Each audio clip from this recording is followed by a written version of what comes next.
Demokrasi Pancasila bukan demokrasi komunis yang diktatorial dan bukan demokrasi liberal yang kapitalistik, tetapi juga bukan demokrasi yang bukan ini dan bukan itu, oleh Jenderal TNI Purnawirawan A.M. Hendro Priyono.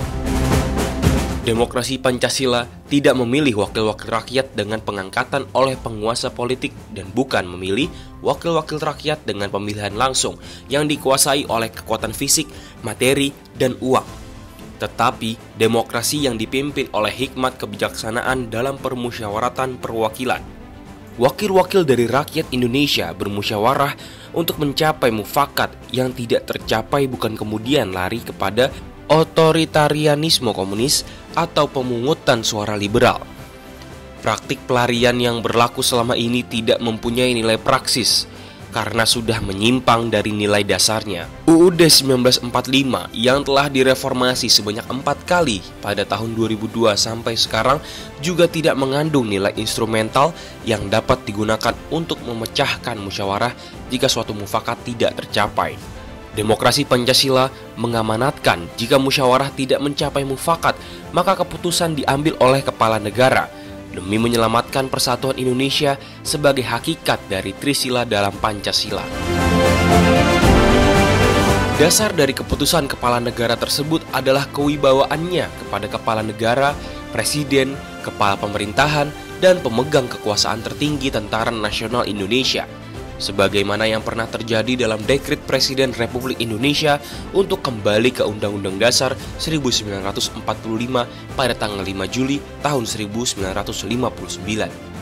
Hikmah yang perlu dijadikan pengalaman dari mekanisme praktik di masa lampau tersebut adalah ancaman otoriterisme, sehingga sejatinya langkah penyelamatan demi persatuan bangsa langsung diikuti dengan pengunduran dirinya sebagai kepala negara Republik Indonesia secara serta-merta.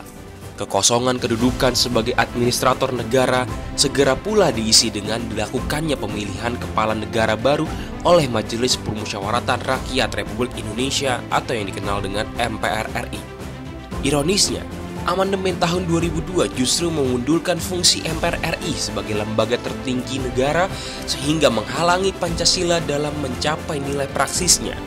Namun, walaupun terjadi kekalutan di tataran politik negara seperti ini, rakyat harus tetap berjuang untuk membangun ekonomi bangsanya secara mandiri sebagaimana amanat Trisakti.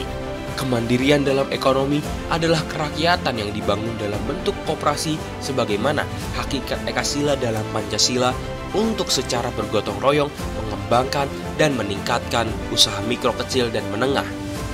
Setiap individu dan juga berbagai entitas masyarakat yang paling miskin sekalipun berpeluang untuk mengembangkan perusahaan perorangannya dengan keberpihakan politik ekonomi dari pemerintahan untuk menghadapi ancaman kapitalisme.